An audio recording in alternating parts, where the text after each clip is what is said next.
What's going on, y'all? Welcome back to another episode of the Keeping It G podcast, WWE edition. This is not a mini pod today because Clash of the Castle just happened and there is too much to talk about. I cannot wait to talk about this on Monday, so we had to get it right now. And with my guys, Aaron and Trell, I'll let y'all introduce yourself. Aaron, I'll let you go first. Tell them where they can find you. Oh, it's good. My name's Aaron Butter, Instagram Aaron Butter, and you can find me on TikTok. I don't really post too much, but I kind of want to. YCS Aaron, find me on there. Hey guys, I'm Trell. Find me Treltis.Ryan on Instagram. Don't really post as much just like Aaron. I just love wrestling, man. Yeah, I mean, I'm a big wrestling fan too. I grew up on WWE, and I just want to say, and I mentioned this in the TikTok I made. So go follow the TikTok Keeping It G _podcast, and you can find me at _G.baby22. That's my little personal one. But I posted this there, and I just said like, for years, every time we ended a pay-per-view, it was like, oh, why'd they do that, or why? Like, what type of decision was that? Why you have Goldberg beat the Fiend? That makes no sense. Why is Seth Rollins beating the Fiend in Hell in a Why is it a no contest? All that. So this is now the second pay per view in a row. This is the first true. I almost want to say this is the first true Triple H pay per view, because the first one it was kind of like, well, we know we're about to hit a new era, so let's just finish this stuff out the way. Let's introduce what I need to introduce and call it a day. This is the first one under Triple H. Like this, like the first arc, Yeah, and did anybody else feel like this was a takeover? I mean, it had the same vibes. I mean, a 3-hour show, 6-match card. Every single match got time. Every single one felt important. I know you always worried about, you can't have too many bangers because the crowd might. It's not going to save it. No, the crowd, I think, was good all night. Even for the weaker ones. Like, even for Judgment Day and them. And even for Liv and Shayna. Like, obviously, it wasn't, perfect. But I think the crowd was great. So, I just want to get y'all's reaction on how you felt about the show. Just overall. First one in the UK since... Or the first stadium one since 92 SummerSlam. So, I just want to know how y'all felt about the show as a whole. You want to go first? You go first, baby. I got some pent up stuff. To be completely honest, I missed the first match. So Trent, shout out Trent. He gave me his login ticket on Peacock, and so the first match that we started with was Walter. I know him as Walter. I'm never gonna call him Gunther. So Walter against Sheamus was a fire match from start to finish, and it was just a big ass fest of just two big men slapping meat, bro. like honestly, red chest from start to finish. And I don't think that there was a bad match on the card. If your worst match was the Judgment Day match, then I'm okay with that, because if that's that was a solid 3. And if it's only up from there, that's cool with me, because Liv and Shayna, I feel like the crowd was kind of dead after the Walter Sheamus match. But they picked it up. I would say it's a solid 3.5. But that main event was crazy. Just from start to finish, it was a banger. 2 heavy hitters, 2 main event talents, 2 top talents in the company, and then that finish that they had, it was a little less expected than you would think with the Usos. But so Sikoa coming in, a little Us, it's about time we got the family all together.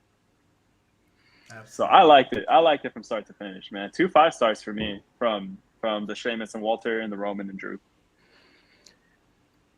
I apologize with the time difference. So the card actually aired at 3 a.m. here. So I even set my alarm. I was telling Aaron. I got up. I watched the first 6, the 6-woman tag team match. Man, truthfully, such great performers, all of them. All of them. They carried it, from the beginning, because me and Aaron would talk about this, that, that first match, it has to really grip you. So I'm sitting here thinking, man, just play Seth Rollins' theme song. Let's just get this party started. And then when I thought, when I saw it was going to be the women, I was like, all right, Papa, I'm with you. Papa H, I'm with you. And so then, in between, I'm falling in and out of consciousness because it's just so darn early in the morning. I missed the Walter match. I'm going to go back and watch it. That's why I'm counting on you boys. But then, of course, I get up for my boy. Seth Rollins to go up against Matt Riddle now. Thank you for giving him his name back. It was fire. Like Aaron said, it was just. I mean, the two of them. It shows how great they are as performers. I was sitting there and I'm like, is Seth gonna take another L? I've been talking to Aaron about this. I'm like, how many more L's does this man have to take? Yep. He's carrying so much, and he could be the world champion. But of course, there's a plan. We got to trust in the plan. And then, oh man, I didn't fall asleep at all for that main event. It was ridiculous. There's so many moments. There were so many moments. I was telling with Aaron, I'm like, man, at least 3 times I thought Roman was gonna win. At least 3 times before that last one. And Drew kept going. The crowd was insane. Roman looked so out of whack. And I was like, are they doing too much? Is it a little bit, because when he started to look a little bit like, what the heck is this? He didn't have Paul Heyman, he didn't have the Usos. He looked like the first time he doubted himself. And I was like, they're really gonna do it. Aaron's been saying it for like at least a month. Drew's taking the belt. And I'm like, no, they can't. And this was the first time in a while I felt that doubt in myself, like the tribal chief's gonna lose. And then of course, they bring up the boy. And now we got this whole thing started with Roman not even have to being on the show. That's what gets me about what they're doing with Roman and how Triple H is doing it. He doesn't have to be there, and it's relevant. Like Sami Zayn and the Usos, that thing he has with Jay.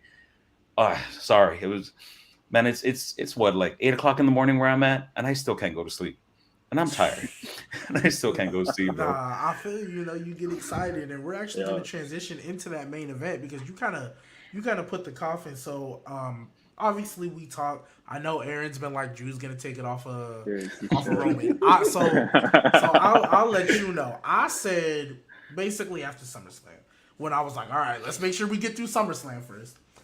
I was like, I don't think you should, because they mentioned the stat like Roman ain't been pinned in since 2020 or 2019 or something. It was like December 2019, dude. Yeah, I was like, with that being said, you need to save the first time Roman gets pinned for like a Mania. Like, you need that big pop. Now, credit to WWE, because we knew the plan was for Drew Roman because it's the UK show. Yeah, makes sense, right? Yeah. And I was like, nah, Roman will lose, but it'll be a great match. Like, they had a great match at Survivor Series that one time. So I was like, yeah, hometown and all that. I was, week by week, I was like, well, if you're gonna take it off of Roman, you can do it there. Right. You'll get a great crowd. Man, the way, like, even though I knew in my heart of hearts Roman was not losing, the way that they told a believable story, like, not like just like his Vince era, it would have just been a bunch of Drew fired up promos, and that's cool.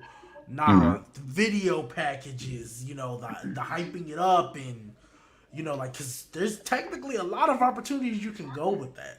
So I think they did a phenomenal job of making me buy into the idea that Roman could lose. And then one thing I will say about this show that made the main event just that much better that I haven't seen many people talk about, the commentary in this match made it feel like Roman was really in trouble.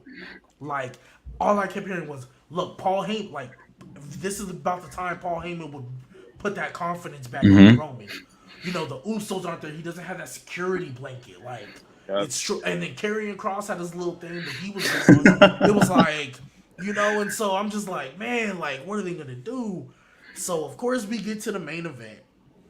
I mean, the finishing match, the finishing angle. And I told Aaron this earlier. My girl who don't watch WWE at all, don't watch none of that, she sat with me and watched this main event. And I was so intertwined, I forgot to record my reaction for TikTok, so I had to rewind it. She caught my live reaction to me seeing Solo Sikoa pop out. Man, like, I have not got that excited before since like Adam Cole or since Johnny Gargano winning the NXT championship. I have not genuinely been that excited to see something happen. And so I'm gonna pass it to y'all. I don't want to talk too much, so I'm gonna pass it to y'all. But man, like, Solo Sikoa was in the Bloodline. Like, Bro, who would for have thought in real. 2022 Oh, we were gonna get that? Like, come on, man. bro. So I was we were talking about earlier. So like Solo Sikoa is coming up, right? But then like there's plans for Legado del Fantasma to come up right Bro, now, and then like bro. I think we're supposed to be having a draft, and like the entire landscape of the WWE is just like it's completely flipped over because we have so many opportunities for people to come in, make an impact, and like of all the roster cuts that they've had over the past 2.5 years, with what's going on right now, it makes you feel like they're not lacking talent at all because they're rotating people, and they have, and then that's something that we've talked about with NXT. For one of their biggest issues ever since they went live was the fact that they didn't really have a rotating roster, right? So now that we actually got people coming up, so like they brought up so many people so quickly and Oh brought yeah. so many people back. Like now, like you got Apollo back down in NXT, but now you have, excuse me, Solo Sikoa, and then now you have Hit Row back in WWE, and then all these guys that have just come back. It feels Dexter like they're Lumis.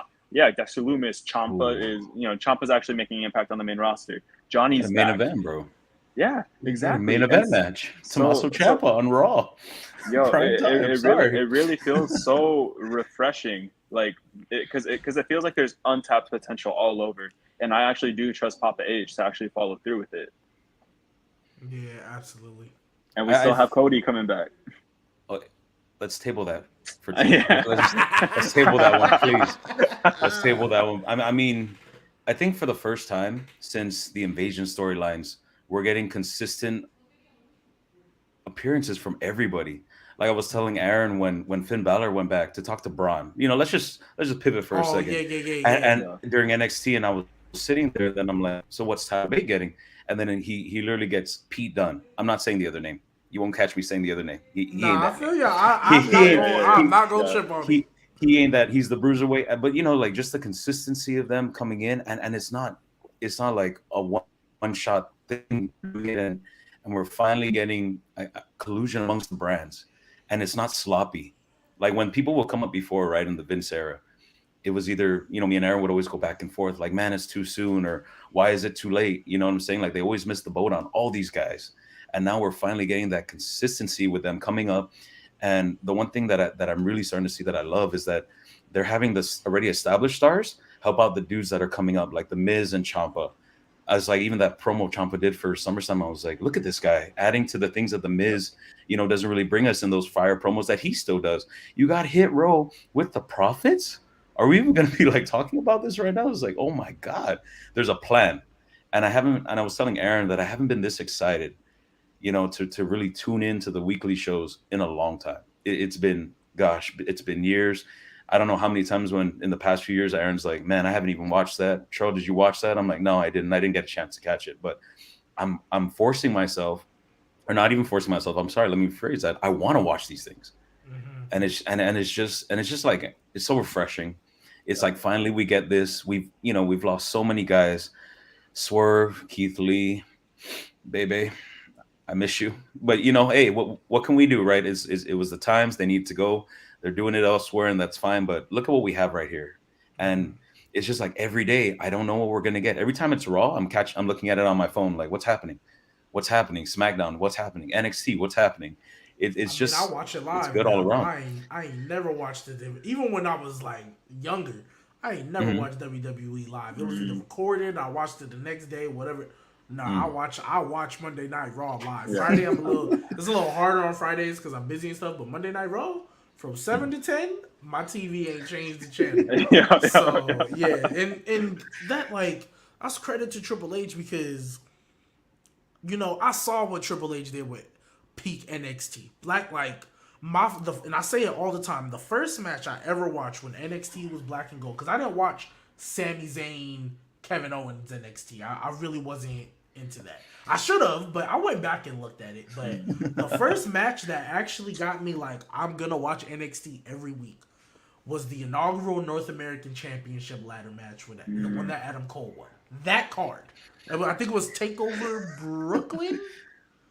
It might have been TakeOver Brooklyn because it was the WrestleMania weekend. So whatever card that was, got me hooked into NXT ever since. And I saw, because I genuinely sat there, I'm like, why don't we got this on the main roster? Like, what are we doing? So that, like, I think it's just so much a credit to Triple H, because when Triple H took over, I think we all saw, like, man, what could WWE be if Triple H took over creative? Now we see. And I hate that it took unfortunate circumstances to get Vince out of there. But I think just as a fan, it's the best thing that could have happened. Obviously. Right. And now, and I want to touch on, I want to touch on one more point you said, with like Roman being on TV, it feels like it matters. Even when Roman signed his new contract, I always said, look, I ain't got to see Roman wrestle every week. Even when he wasn't wrestling on every pay-per-view, I thought that was great, because it gives a chance to highlight everybody else. Mm-hmm. All he got to do is be on TV every week. Just have a segment.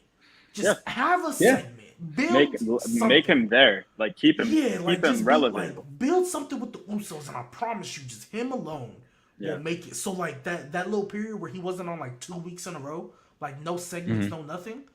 SmackDown was a missable show. Nobody cared.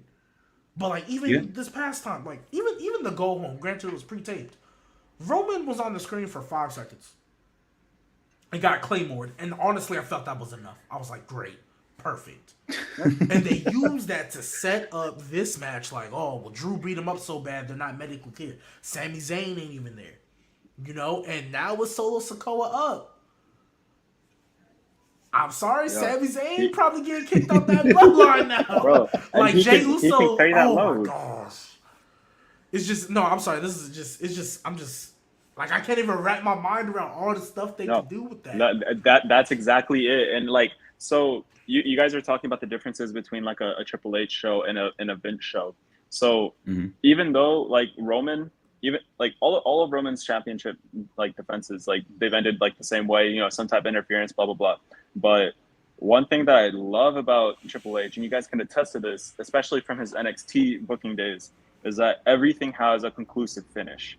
Every feud has a conclusive finish. Like everything between Adam Cole and Johnny Gargano, everything between Gargano and Ciampa, Sami Zayn and Kevin Owens, Balor, like everything. And then especially like they're even like when they were like rotating champions, like everything had a purpose, everything meant something, and it felt like, okay, we had this, we're done with it, now we're ready to move on.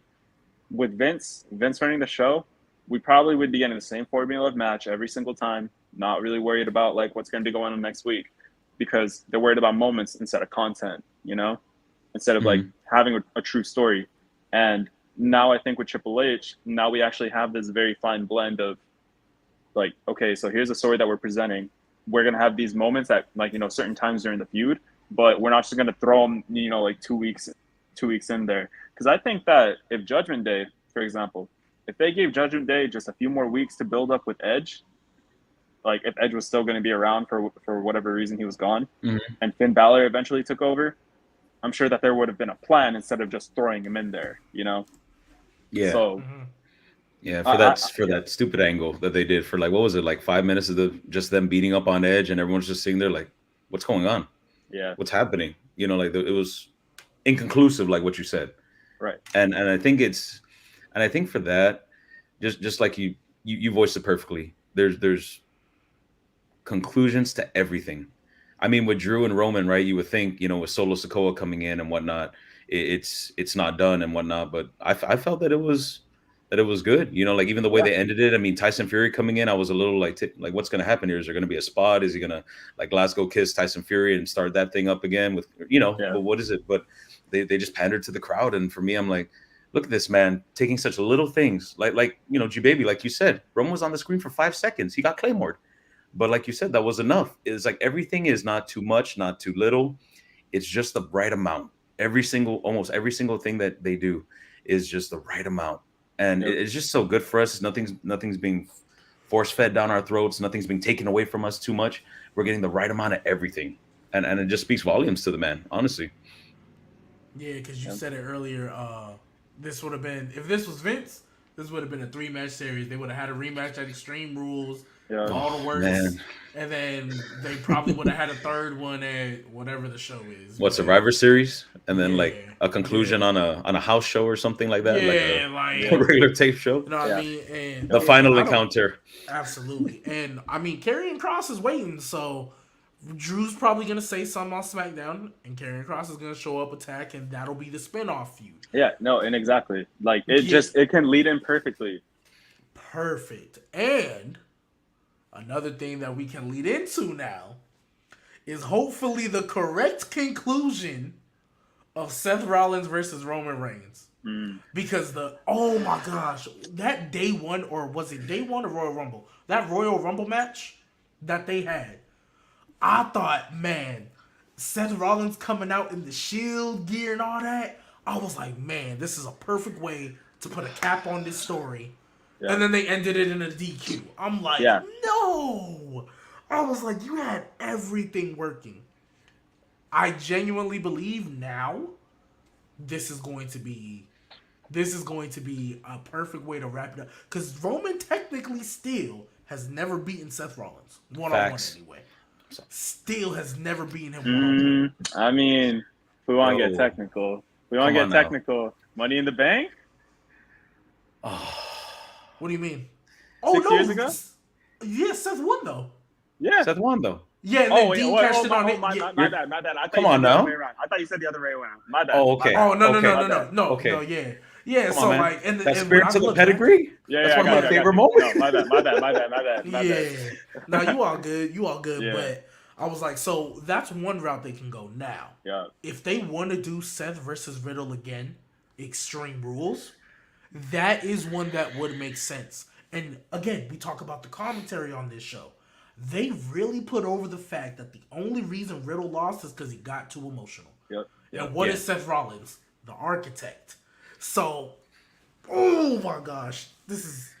Oh my gosh. They are so great at this. Like it just got into his head.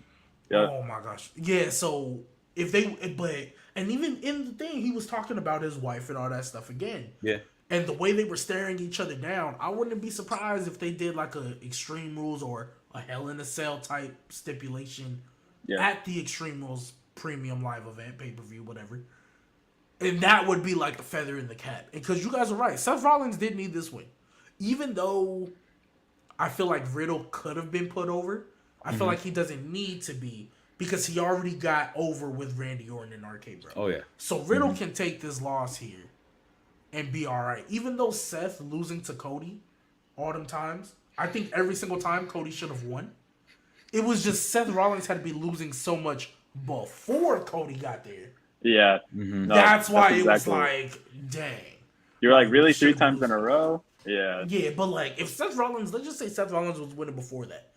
I think him losing 3 times to Cody, I think that was perfectly fine. I loved it. The first time, all right, cool, you got surprised. Second Right. time, turnabout's fair play. It's not conclusive. All right, Yep. screw this. Hell in a Cell. Torn pectoral muscle. Cody wins. Great babyface stuff. Awesome. So I want y'all. We're gonna transition to the Seth Riddle match now because I would argue that was for sure top 3. But as far as like emotional, like character-driven storylines, that's probably the second best one on this card. Where do y'all see, like, do y'all see Seth going after Roman now, or do you think it's going to be a rematch? Where does Riddle go from here? Want to hear what y'all think about that. Hey, sure guy, dog. Okay. All right. It is. That's my boy. You know, even back to when we were in the Shield, myself and my cousin Aaron over here and our other cousin Isaiah, you know, we picked our guys. And of course, I picked the man who, you know, is this guy jumping off ropes doing springboards and all that stuff. But where do we go? I think it's really hard to not do the Riddle and Seth for me. Like just one more time, only because they're not going to split up the belts. And this is the problem when you have the shows like this. And, you know, they're one of the hottest things right now on Raw, bar none. And they have to, only to keep it up, because, you know, partially with the things with Drew possibly winning today, I was asking Aaron about, was like, man, are they going to split up the belts? Because we need to. Raw can't go on without a champion, and sometimes Roman doesn't always show up on Raw. So, you know, for that, Seth has to kind of take that torch. And before Randy got hurt, it was, you know, the RK Bro and the Usos and whatnot. So they have to run it back. You know, even as a Seth Rollins fan, this is the one that I think Riddle should go ahead and get. You know, maybe in a different way. Maybe they can, like you said, build it up to him versus Roman. It's just now that Karrion Kross and Drew are going to be preoccupied, it makes sense to go with Seth. It makes sense, and he just got the big win. Because he just got the big win, and that's another thing. You know, I was laying in bed watching the match, and I'm like, man, he has to win this. Only because, like you guys just said, he had been losing so much previously, and that's what I was telling Aaron. I'm like, dude, I feel like he's taken like 8 or 9 L's in a row on pay-per-views. Let's forget Raw and SmackDown. He's been taking L's left and right. Yeah. So with this one, I mean, even with the build and just the way Riddle's in-ring work. God, today I was just like, look at this guy throwing combo set after, and I'm just like, this guy's gonna kill it. Like he's gonna win. And this was NXT Riddle for the first for time. Real. Yeah, no, and there were so many moments I was like, is he gonna lose again? But then again, that's the thrill, right, that we're getting now with Triple H. But I think it totally makes sense just to build up that Raw side, to run it back again, maybe an Extreme Rules match, maybe an I Quit match or something like that, something huge, But again, it's just, dang, they have to, especially with the way that they looked at each other after that. And even though Seth was like, see you never, in the classic Seth Rollins little dastardly laugh crap that he does, it's like, man, they're gonna run it back. They have to run it back one more time. It's not done. Those guys have such a natural chemistry with each other, because like I don't know how many spots were actually like pre-planned during the match, but like that reverse powerbomb into the pedigree, that was crazy. Like we've never seen that before. Like holy crap. And it's like I just felt like just back to back, there was no wasted motions or anything. Like Riddle brought the intensity and Seth matched it, and they both looked ridiculous, man. Like Riddle with his Patrick Star shorts, and then Seth came out, he was looking like David Bowie. So like, yeah, I was wondering, is that a reference to something historic, or are you just being extra? Guys, we don't need to talk about it. I was so confused. I was like, is Mandy Rose on the show too? What's happening right now? No, man. I'm like, are those wings facing up? What is this guy doing? And like, you know what, man? Sorry to interrupt, bro. But like, just going like, they're literally two of the best performers that we have in the company, right? And I personally think Seth is number one. Like, if we just want to talk about whole package, right? And I just think that they're perfect partners. They were great. Absolutely. And we talk about all this. We still got 2 more pay-per-views tomorrow. We got Worlds Collide, which I did not care about 2 weeks ago. I'll tell you that. Yep. I did not care about that 2 weeks ago. And I'm thinking, I was like, wow, they really gonna put Worlds Collide on the same day as All Out? I guess, like, that's cool. Yeah. Now I'm like, okay, hey, I like this stuff. So we got 2 more pay-per-views tomorrow. So I'm gonna ask y'all right now, what was y'all's hands down probably favorite match on this card today? Whether it be because of the in-ring action or just storyline, or what was y'all's favorite match on this card? I think it was Walter and Sheamus, man. I mean, the way that they started the match with the stare down, and then having an Imperium. Yes, dude. Yes. Oh dude. No. So I was in and out of consciousness. I woke up for the entrance. And at first I looked. I'm like, is that Fabian Aichner? Yeah. It can't be Fabian. And then they're like, oh, Giovanni. I was like, he's here. It was such a small call up, but it was so huge. And then I knocked out. Dude, I knocked out. And I was like, I woke up when Walter won. And I was like, dude, how did I miss this match? And all I'm seeing on my phone, Aaron's like, dude, that match was so fire. How'd you feel about that match? And I'm just sitting there. I'm like, I can't reply to this man and tell him I didn't watch the match. You can ask him, GB. I wait like 10 minutes. I'm like, oops, I'm sorry, man. I fell asleep. And he was just like, what? I mean, dude, I can't wait to go back. I'm probably going to change my answer just the way, because I really trust my little bro over here. But, man, that Seth and Riddle match for me, I mean, Drew versus Roman was amazing. It's just, I'm a fan of huge moments, you know what I'm saying? And even though Drew versus Roman had such great moments, God, there's so many times in that Seth versus Riddle match. And for me, I appreciate the wrestling. I appreciate everything that they do. And, even without a belt, they're 2 of the guys that can carry it, and they don't need a strap. Usually it's the big money matches, right? The title fights that everyone's like gets out of bed for. But nah, man, those 2 guys, Aaron, you said it, man. Their chemistry is ridiculous, and I would never think that it. I mean, even their promo when Seth was like, after after Raw is like, hey, are we still on? Riddle, are you still there? Then he talks about his family, and then And he Riddle did it because Riddle came after his first. No, Oh. that's what I'm saying, man. And it's like when Riddle there, you could tell, there's acting, and then of course there's big, but man, he was fired up. There was a little personal on that one for him. Well, they kind of don't like each other though. Like they have personal beef. I mean, it's been squashed. Like they're professional, but they have personal beef themselves. Yeah. You know what I mean? So like to hear so when you watch that and you know that, it's like, oh, was that really? Like, was that really? Like, I know it's probably had to get scripted and cleared. Like, I know that part had to be like, hey, do you mind if I say this for the promo? And I'm pretty sure he's like, yeah, sure. But even then, he probably like, again, and it's like, when you give heels justification, it makes it that much better because Riddle said nothing about Seth did not go personal until Riddle did.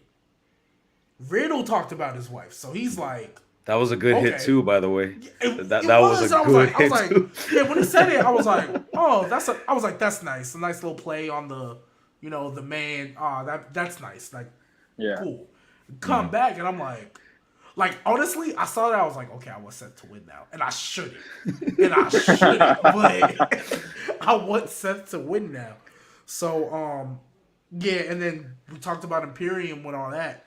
I'm not gonna hold you. I saw him wearing black, and I was like, we're getting the Imperium entrance. I just know it. I was like, I just know it. And then he said Giovanni Da Vinci. I'm like, let's go. Bro, me and my girl and her little brother, we're all playing Uno, because we were finishing up. The game took forever, but we finishing up the game while the pay-per-view on. And it's my turn, and I'm looking, and I see the all black. I'm like, oh, are we getting the entrance? And I hear Giovanni. I'm like, no way. I'm like, Imperium's back. Oh my gosh, man. Bro, it's the black jackets, bro. Bro, as soon as I saw the black, I was like, oh, are they gonna give him his OG entrance? Because they didn't do that. They still had the music. But if I would have heard that little oh my gosh, I would have went so crazy. But yeah, I knew that match was good. That match literally delivered more than it ever could on the X. As soon as we heard Sheamus versus Gunther, Walter. Oh yeah. As soon as we heard that, I was like, well, this is gonna be crazy. And Triple H. My favorite part about the build up to this match, like aside from the fact that you just got these two strong-handed dudes, is the fact that like you had Pete Dunne and Homeboy on the side here, and then you had Kaiser. Like when they had their face off on SmackDown, and they're deadpan in the eye. And then next thing you know, like their boys are breaking out in the back, fighting each other, but they still have eye contact. They don't break it. Love that. And all the chaos in the background, bro. Like it was just picture perfect moment. And then they did it again here too. Yep. And now it's 2-on-2 because I'm like, hey yo, Kaiser kind of holding his own on this little 1-on-2 over here. For real. That was kind of crazy. But and then we talk about like just the Triple H era. I still hate the character. But we saw Pete Dunne have a match with Ludwig, and that looked like Pete Dunne. That didn't look like Butch. With the hair down, the singlet, man. So, so hopefully we can. Now, because they brought him in there, shout out to Triple H, we have a tag division now. We have a tag team division now. Because, man, it was looking rough for a minute. It was looking like I know Triple H is good and he's going to make it better. And I know it takes a while when you lose teams, but man, it was struggling for a minute. That was the whole reason I wanted Street Profits to win. Yep. Because I was like, the tag division is weak if the Usos retain. There's nobody they can face because they didn't beat everybody already. At least the Street Profits, you get new matchups, right? But nevertheless, we got, the Maximum Male Models. We got Los Lotharios. Dude. We got Imperium now. Yeah. Can we bring back LA Knight? Can we just bring back LA Knight? Yeah, I'm not a fan of Max Super. Can we bring back LA Knight? I mean, I like the gimmick. Don't get me wrong. Okay. I just need to see LA Knight wrestle. I don't hate the gimmick personally because I think LA Knight is really good on the mic. But yeah, but man, we got all these tags coming in, and Kevin Owens and Sami Zayn, now that Solo Sikoa's there's not enough room. Bro. And you know what's crazy? Solo Sikoa coming in, it gives Jey Uso a lot more. Be like, look, Solo came through when he needed to. Why didn't you? Oh, just perfect. I love WWE. I love professional wrestling, man. I love wrestling, dog. Oh my, I know sometimes I get criticized. My girl would tease me, like, why are you watching that stuff and art? This is why. This is why. I think they're building that thing so good, dude. Like the split, like what we're talking about. Maybe not the split with the main four now that like the family's together, like Aaron said.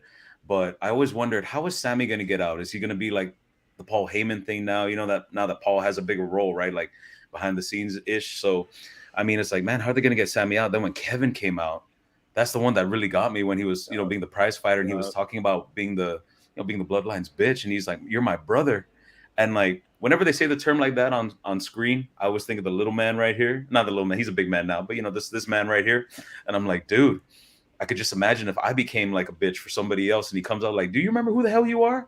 You remember what the hell we've done together?" Stuff like that. That was Jimmy Uso's promo to Jay when Jimmy got back. Yeah, that was literally the same promo to Jay. Like, bro, what are you doing? Like, and with Kevin and Sammy, dude, I feel like. Just the thought of those two coming together, real talk. Just the thought of those two, I'm like, finally, we got somebody that could come in and eventually, right, like take it from the Usos. Because after the Profits lost, sorry to cut you all off. I messaged Aaron. I'm like, dude, what's next? Who else is there? Yeah. And like we talked about the Creeds, right? But the Creeds are, still for me like a little wet behind the ears, just not there yet to beat the Usos. They have a good while. They have like a year. They have like a good year. Yeah. I think left between NXT and the main roster, maybe 2, no real, but it's like they can beat them, but then by that time, who's left? RK Bro was nothing. They beat RK Bro, they beat the Profits, they beat the New Day. I'm like, dude, those are our top 3. Like 3 of our top 3 right there. It's like, holy crap!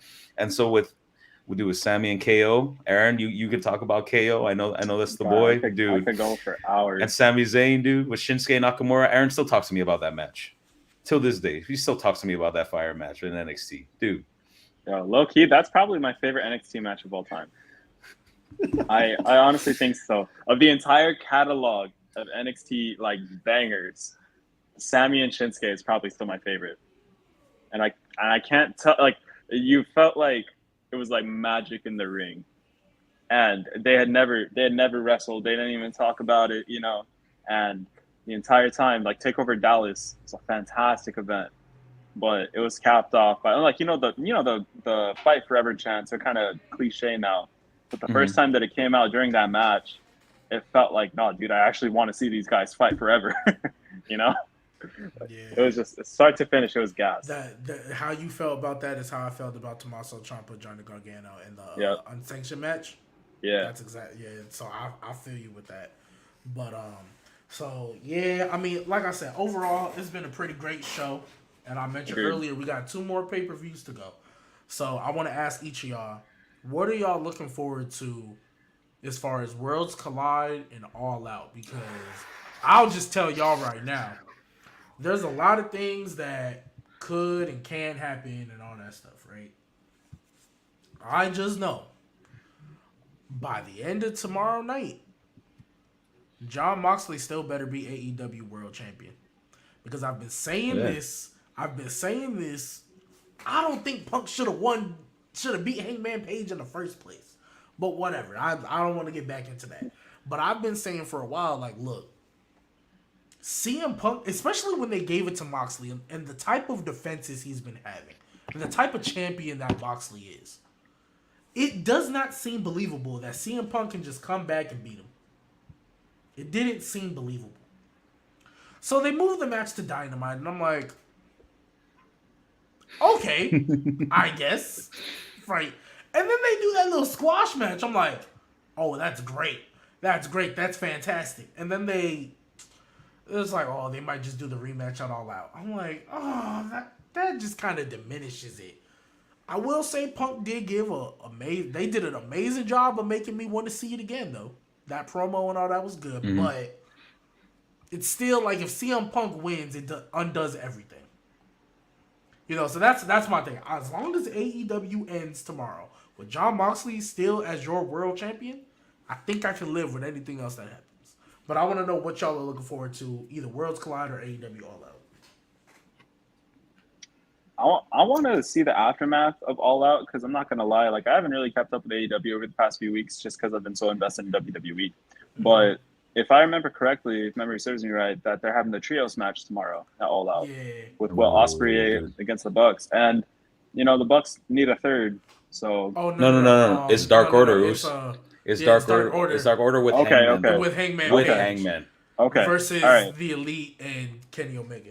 okay, all right. So I'm not sure. Did Kenny come back already? Yeah. Yes, sir. Yeah, He Kenny did? came back Okay. He already. did come back. Yep. Yeah. So all Finals. right. So I think that I just want to hear about the conclusion of that match, just because I think Kenny's crossover to America was kind of rough, and I think that Kenny being gone was kind of the missing piece for AEW because the entire thing I feel like was built around him, and I just feel like AEW is weaker, much weaker when their best asset is not there, and if I remember correctly, MJF should be coming back soon. Nothing's been confirmed. Like everybody's kind of speculating because Yeah, All yeah, Out yeah, is yeah. AEW's WrestleMania. I would argue. Right. Yeah. So Yeah. it's like everybody's kind of speculate. Like the speculations came out when Punk lost. It was like, oh, what are they gonna do? Moxley MJF? Like, what's gonna happen? And so there's no confirmation, but I know he still doesn't like his contract. So unless they figure that out, I don't plan on seeing MJF in a ring anytime. That's just Yeah, me. yeah. But yeah, there's still that possibility though. But I feel like All Out, of course, is going to be an overall great show. They're going to have amazing matches. One thing that I want to see is the aftermath of World Collide. Primarily, I want to watch Braun versus Tyler Bate, and just because I think Braun already has a talent, even though he hasn't been wrestling for too long. I think it's less than 2 years. I think he's amazing already. I think that he should be shot up, and he could be a main event player already. And Tyler Bate, we all know about Tyler Bate, banger after banger. Like one of my favorite matches is Walter against Tyler Bate for the UK Championship. Dude, 45 minutes, Yep. right? Was it like Yeah. 40 some minutes? That was a long Something one. like that. That was a long Something one. like that. And I would just be super excited for that match. I've just been invested in both of them for a while.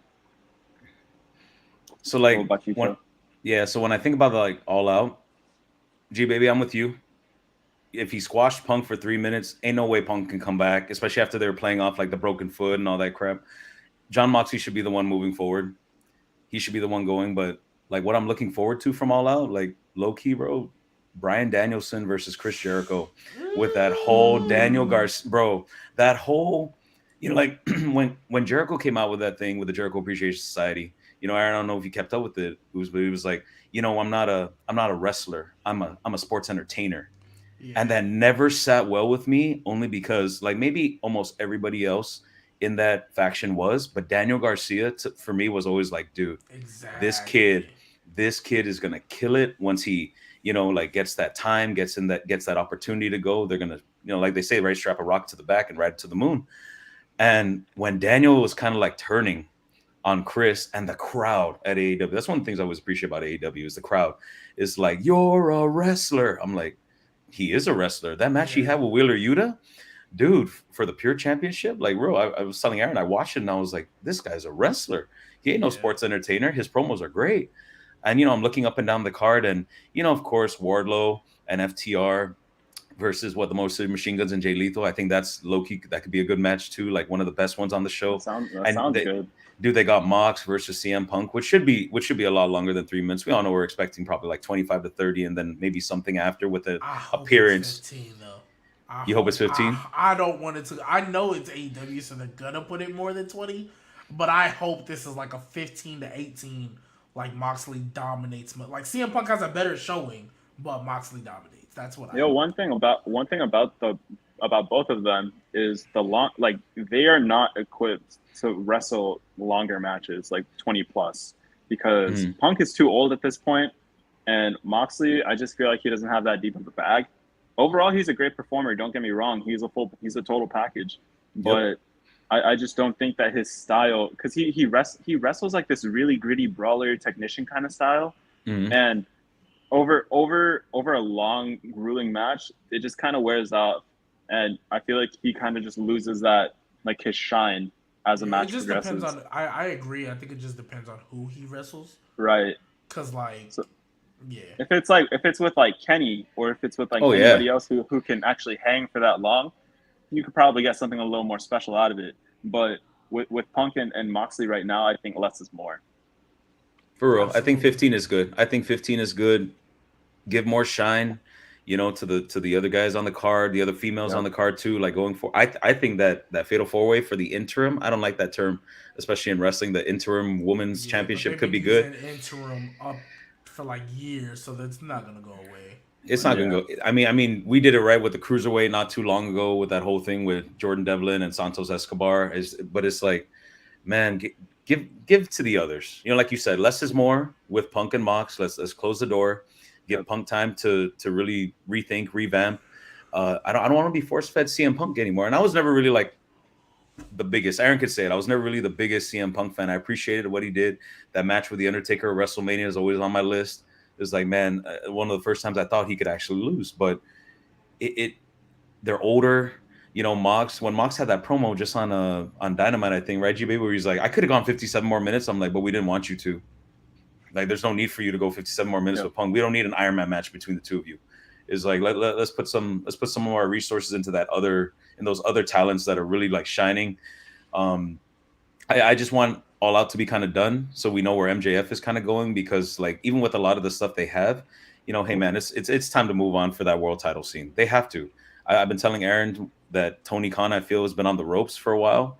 During the whole COVID thing with Cody and them, they had us on the ropes. Now, I'm not gonna lie, it don't look good for them. I mean, they have stuff, but dude, we're coming, and Papa H is coming for everything. yeah, and I mean, I've said that I think AEW for a long time, because Vince McMahon was booking terrible shows and it was boring, and even though you had great wrestlers, everybody was being released. AEW was kind of like, hey, look, we get better storylines, we get better wrestling, we get better all that, and it was great. And I was like, yeah, cool, like you're right. But ever since Triple H took over, one of the first things I said was, AEW's inconsistencies are about to highlight, because I know what Triple H did at NXT. I don't never think for a while you might have had maybe a boring show, but there was never a bad show in NXT. Yeah. Like, I'm not talking takeovers, just week to week. Oh, I yeah. personally thought week to week, AEW was better than NXT was better than AEW. But For sure. AEW had the better crowds because it was newer. So Right, it looked right. like, and it was in bigger stadiums. They were doing different things, it was just different. And, of course, the common criticism was, well, the second these NXT guys get to the main roster, they're going to be trash. Yep. Because they're not Yep. Vince's guys. So Yep. I understood it. Ever since Triple H took over, I was like, because one of the things I said off the rip, I was like, I'm going to tell y'all right now, AEW's women's division is about to look real trash. Like, I would they have argue it's been. probably, but it was kind of getting disguised. Yeah. Like, when Britt Baker was the champ, it kind of got disguised a little bit. Mm-hmm. Ever since they took the championship off of Britt Baker, Tony Khan hasn't cared. Like, Thunder Rosa never felt credible. Like, I know she got hurt, but... Well, it felt like Thunder Rosa. It felt like she just... I felt like she's just been super underwhelming ever since she came to the company. I felt like every hype match that she has, like, it just doesn't matter. Same thing with Tony Storm. I feel like Tony Storm, like, just doesn't matter on AEW. But Tony Khan even has, like, come out recently this week, and he's like, well, like, it was something about, like, giving a 15-minute like program for Moxley is going to draw in a lot more viewers than 15 minutes of Thunder Rosa. He said an 8-minute segment of CM Punk is going to draw more than an 8-minute thing from Thunder Rosa, which he's not wrong. Like in that sense, he's not wrong. I 100% understand it.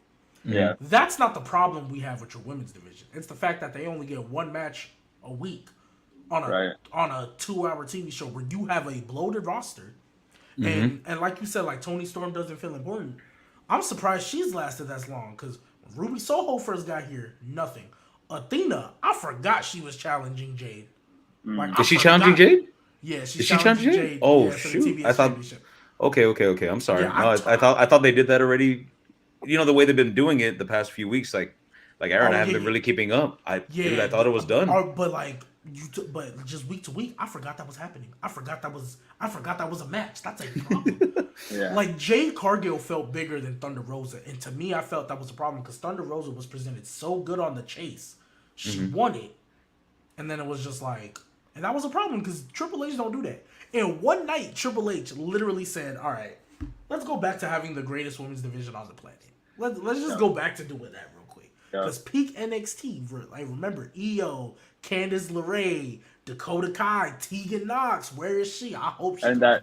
That's after the fact that we had Shayna, Rhea, Asuka, Ember, Bailey, like hitters, like after hitters, bro. Peak NXT women's division, bro, was different. It's different. OD. Charlotte versus oh my gosh, Charlotte matches. Sasha versus Bailey. I still remember that one when Aaron that's when I actually that one. That's why I actually cared about Charlotte matches, bro. Was in NXT because her against Bailey, her against Sasha, her against Becky, her against freaking everybody. It mattered. They were good matches. And like on main roster Charlotte, I just don't care. But like, because the title reigns are killing her, bro. The multiple, like every other time she's a champion, I'm like, you can totally use her. Yeah, like in a different light. Like her beating Asuka just so you can have Becky 2 belts, like that was pointless. Yeah, like, you didn't need the title for that. There was no vision. Yeah, that's my biggest thing now is that like with Triple H, you could see the vision. You can see like why they're building up certain things the way they are, and like also it feels like in segments they're not kind of like in this like super enclosed world anymore. It feels like things are just like naturally just like moving into each other, and like wrestlers actually exist outside of just their segments, you know, like backstage you actually see people walking around, you know, like you actually see like interactions between people. Like it feels like it's kind of like a throwback to like the Attitude Era, like Ruthless Aggression era, where like everything like from start to the finish, like it's just intertwined and it's like one cohesive story. And I like that's the bare minimum we should ask for, but like we're finally getting it again. I mean, like what G Baby said, right? With you know, this being the full first Triple H show. Yeah. But dude, at SummerSlam, Papa H literally changed the women's division in one night. And it wasn't even a match. It was literally Bailey coming out, and then you're like, okay, Bailey's back. That's cool. Then you hear the music, and you're like, okay, Dakota Kai's back. You know, that's cool too. Yeah. But yo, when you heard Io Shirai, Io Sky, whatever her name, and she came out, and then the three of them were walking in. All I remember is messaging Aaron. I was like, bro, look at this. And he's like, yo, I'm there. I'm watching it, you know? So I'm just like, oh my God, I care about the women's division, you know? Right. Truthfully, now I care about it again, you know? Because like Becky and Bianca, they were getting a little drawn out. And then to take that, to use it to turn Becky face, it's like, bro, how'd you do that? That was literally just 10 minutes. And now we care. Like that's all you needed. I want to tune in to watch the like I told Aaron, you know, even though we had like so many matches on the card after, even with the Profits and the Usos coming up, I was like, dude, I'm good now. Like SummerSlam was worth it for me. SummerSlam was worth it for me. Dude, bro. I definitely understand. It's just like I said, I just want to appreciate the fact that it's an exciting like this Labor Day weekend is probably going to be one of the more exciting weekends in wrestling. Let's just say, like, I mean, like, bar none of the year. Yeah, but, like, I'm trying to think of, like, the last time, like, just being a fan of wrestling was this excited. Like, Summer of Punk, maybe? Maybe. Maybe. I would say Summer of Punk and Land of Opportunity SmackDown are the last two times where I was like... Yo, that summer 2016. That summer 2016 was pretty fire. Yo, I want to say one period that still maybe a little more hype for me was when Kofi was on the chase for the title, going up to Mania 35. I think that Elimination Chamber match. That Chamber match when I really thought he was going to take it, and then you know that whole thing they had with the New Day, how Kofi kept missing opportunity after opportunity, like what you just said, and then when they finally pulled it. Like they pulled the trigger, you know, here I am teaching my class and all I get is a message from my little brother like, yo, they're doing it. They're pulling the trigger. They're doing it. And I was like, what do you mean? So then I look and then Kofi's going to Mania and I was like, for real? like a guy that wasn't even on the radar. That was Yeah. supposed to be what, Mustafa Ali going to or something like that. That was the rumor for that one. But Yeah, then, so dude, like, I was just about to say like, and it's crazy because because we always gave Vince like, you know, crap for, you know, hey, you got this guy that's hot, why aren't you taking it and stuff like that. Yeah. Credit to the times he did do it, because he easily Right. could have said, because I believe the original plan was the way Kofi won that gauntlet match. The way he did that, that was supposed to be Mustafa Ali's spot. They just did the same thing with Kofi. But that was supposed to be Mustafa Ali's spot. Mustafa Ali was still going to lose, but it was going to be Kevin Owens that was going to come back as a baby face to face Daniel Bryan. And Kevin Owens was going to win. That, I believe, was the original plan. That's It's a just lot because more remember when he believable came than- back, Yeah. he came back and he came back in like a I think it was like a triple threat. And it was Yeah. like, oh, It was what? it And was then him it came out and it Owens. was like, Yeah. oh, Kevin was supposed to come back from Mania. That's what happened. Yeah. And then it came back, like, then afterwards, like, he was, like, with New Day for a little bit, and then he feuded with Kofi. And then, yeah, like, I think that, man, like, I'm just thinking, like, in that time, I just felt so excited because Becky was, like, the hottest thing in wrestling at the time, right? AEW just had their first event a couple months ago, and they're leading into, I think it was I'm not sure if it was Casino Royale or All Out in May, like, 2019. Because it was when the Moxley. first one was, it might have been Double or Nothing. Maybe it was Double or Nothing, because that's when Moxley had debuted, and it was like when I heard, like, it was before that SummerSlam, because that's when, like, Trell and I saw each other, and man, like, the wrestling world was on fire at the time. New wrestling company, Kofi was going crazy, Becky was going crazy, like, you literally had no idea what was going on, and Roman just came back because he just beat cancer. So Yeah, so it's like I said, it's just a great time for wrestling as a whole. For real. So many excitements. Like AEW, even with their problems, I still like. They have all the guys I loved in NXT, and even though they're not using everybody, the way I feel like they should be, it's still like I still love that wrestling. I still love watching that wrestling. For real. I still love watching. Like, I still invested in this Moxley storyline. I'm still invested in Daniel Bryan. They're trying to do everything they can not for me to, but I'm still invested in Andrade and Malachi Black. Yeah, you know what I mean? That. So, dude, you know, dropping the ball on that, dude. You know who's no one real, guy? like, how? They got to get out of this guy out of trios. They got to get Mr. Cero Miedo. They got to get him out.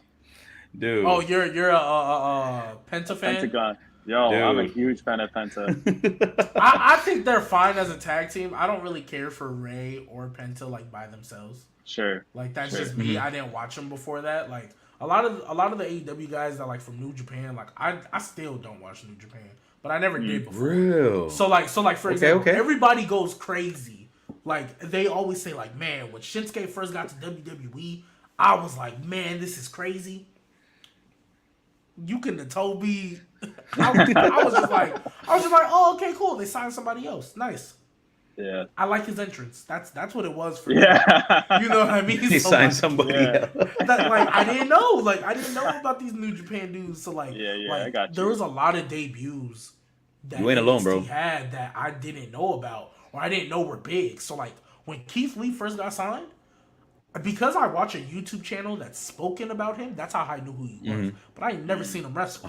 So you can imagine my imagination when I saw this man do a Spanish fly off the top rope. You can imagine how crazy I went. I was like, oh, so this guy's like that. But that also just goes to show, like, the booking in that time. Like, all these guys that you didn't know, I don't think that you knew who D-Jack was before he came into NXT, or even about Ricochet when he was Prince Puma, or even when Swerve when he was Killshot from Lucha Underground. Like, all these guys who came up, and even Matt Riddle, It just says give Triple H a couple months, we'll make them matter. We'll make them matter, right? Like, that's why I trust him. I trust him no matter what. I do, because if we really, really think about it, Triple H has made so many stars. That NXT brand. Like, I genuinely, wholeheartedly believe AEW wouldn't be as good as they are or recognized the way they were without NXT. I mean, Vince also had to release everybody up under the sun. For sure. But I was waiting for that But- part. yeah, but without NXT, like imagine if NXT wasn't a thing and these guys were just performance center guys. Yeah, and it's Like- like just imagine like you got QT Marshall taking up time instead of Malachi or anything like Yeah, that. You know like- what I'm saying? Kip Sabian Yeah. instead. Yeah. Like AEW, even though they're more for the hardcore audience, they still relying on some of that mainstream from WWE. Because Of course. first like Daniel Bryan and Adam Cole alone, like those two, I think put AEW on like another stratosphere. Like they were cool, but then when those two joined, it was like, all right, they're here. AEW's here to stay. It So- still hurts, bro. It don't still get me hurts. wrong, It does. still hurts, bro. Yeah. It still hurts. Hey, When dude, Adam like, Cole came out, got a dude, few more Aaron, minutes. oh Yeah, my yeah, god, yeah. dude, I'm about to crazy, Yeah, you could. crazy. Yeah. Yo, Bro, hey, I- but chill, just like you're saying, bro. Like, once we found out who was getting released, like Cesaro, Daniel Bryan, and like all these hitters, right? All these guys are just like, yo, what are we gonna do without them? And they go over, and we're like, fuck, dude, are we in trouble? Dude, it's like, are we jumping ship? That's why like messaging Aaron, like, Yeah. dude, are we gonna jump ship? And then of course, we stay low to the soil, and we can't. Yeah. But then it's like now Papa H doing it, man. I'm Yeah. excited for Worlds Collide. I'm just gonna say it. I'm excited. For sure. Because I had never jumped shit, but I was like, obviously AEW had its problems, but I was like, man, what is WWE doing, man? Yeah, no, exactly. But now that exactly. Triple H is in charge, I'm not worried about nothing. Yeah, I'm like, no. all right, we good. And- we and back you know to what's where the it beauty should of be. it? The beauty of it now is that like we have two coherent shows that like we can just love as wrestling fans, because it's like it's not even a competition anymore. It's just like, look, I'm gonna do me, you do you, but hey, yo, Swerve, if you want to come back, Alistair, you want to come back, Andrade, it's just How much you want to bet they're counting, bro? How much you want to bet those guys are looking at their contracts and like, okay, like they're seeing how everything's going. But that was one of the things that I always thought. Like once, even though Swerve and Keith Lee won, dude, I was just like, I bet they're looking at their contracts right now, and like, dude, okay, in a couple years, just stay healthy, do this, and then I can go back. I'm serious. I feel it. Like they're just, dude. Triple H is Tony Khan's worst nightmare, bro. I'm just being completely honest. Like, Especially dude, after Vince retired and Tony Khan's little tweet. Yep. Yeah. I was Yup, like, dude. I was like, Yo, I was like, He lost a lot of people on that one, bro. Yeah. That honestly, I think that's why I've been turned off to AEW. I'm not going because when he said that, I'm like, Longest bro, not was that everything longest needs to tenure be- CEO? Yeah, I was like, bro, not Yeah. everything needs to be a troll, bro. Like, Bro. shut up. You think Tony buys into his own hype a little bit? A little too much. But MJF Yeah. was right when he said it. He's like, he's a fan. He's a huge fan who's playing with all his little toys. And, like, I was just like, bro, that makes no sense. But we're going to go ahead and get up out of here. Aaron, Trail, appreciate y'all for coming on. Again, first show in the weekend. And then mind you, we still got Raw on Monday. This is going to be a turn Labor Day weekend. So, hey, I might get some debuts. Legado del Fantasma might show up. All these things might happen. So I appreciate y'all again. If you guys are watching on YouTube right now, like the video, comment, subscribe. Appreciate y'all for coming through, and we will catch y'all next time. We might catch y'all tomorrow for AEW review. Don't know Maybe. yet, but if I have time, because that show is going to be long. For sure. That show is going to be long. So we're going to get out of here, but we'll catch y'all next time.